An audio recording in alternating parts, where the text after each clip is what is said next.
Hello बच्चों, let's read the question. The question is out of the given four statement find the one which is not correct. पहला है three bones ilium, ischium and pubis fuse to form a coxal bone.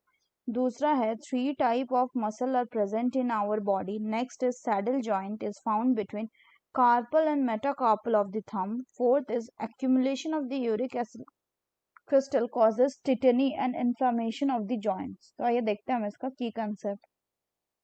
तो अगर हम बात करें इसके की concept की तो इसका की कंसेप्ट हो जाएगा muscular and skeletal system related terminologies. पहला बोला गया है किसके बारे में? Ilium, ischium and pubis. तो ये पार्ट होता है किसका? ये पार्ट होता है आपका कॉक्सल बोन का. कॉक्सल बोन का. और ये जो आपका कॉक्सल बोन है ये क्या बनाता है? ये बनाता है आपका पेल्विक गर्डल. Pelvic girdle. तो पेल्विक गर्डल जो है ये बना हुआ होता है कॉक्सल बोन से और कॉक्सल बोन का पार्ट होता है ilium, ischium and pubis. Further अगर बात करें नेक्स्ट बोला गया three type of muscle are present in our body.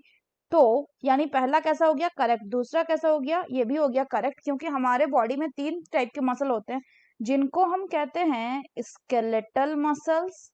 Skeletal muscle. तो ये मसल किससे कंसर्न होंगे? Skeletal structure of the body से. दूसरा होता है आपका कार्डियक मसल जो कि हार्ट में मिलते हैं. Cardiac muscle. और तीसरा होता है क्या? Visceral muscle. विसरल मसल जो कि बॉडी के विसरल सिस्टम में प्रेजेंट होता है. इसमें जो स्केलेटल मसल होते हैं ये वॉलेंट्री एंड स्ट्राइटेड होते हैं. These are voluntary and striated. वहीं अगर हम कार्डियक मसल की बात करें तो आपका ये जो कार्डियक मसल होता है ये कैसा होता है?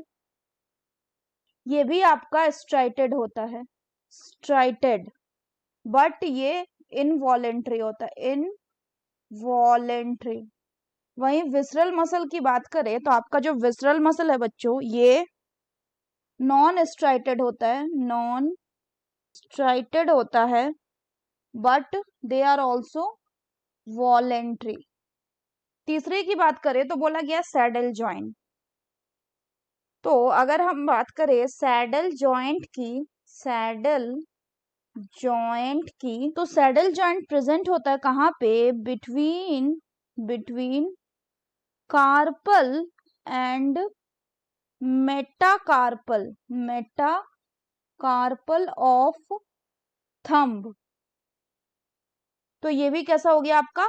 करेक्ट हो गया. चौथा बोल रहा है कि accumulation of uric acid crystal causes tetany and inflammation of the joints.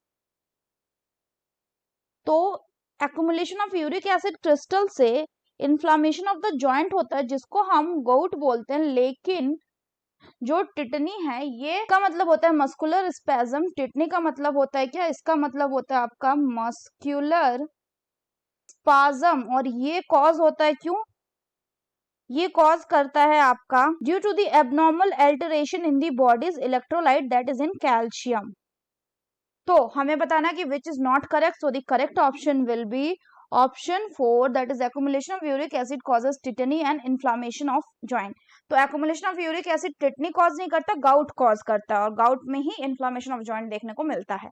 So that's all for the question बच्चों. Hope you understood it well. Best of luck.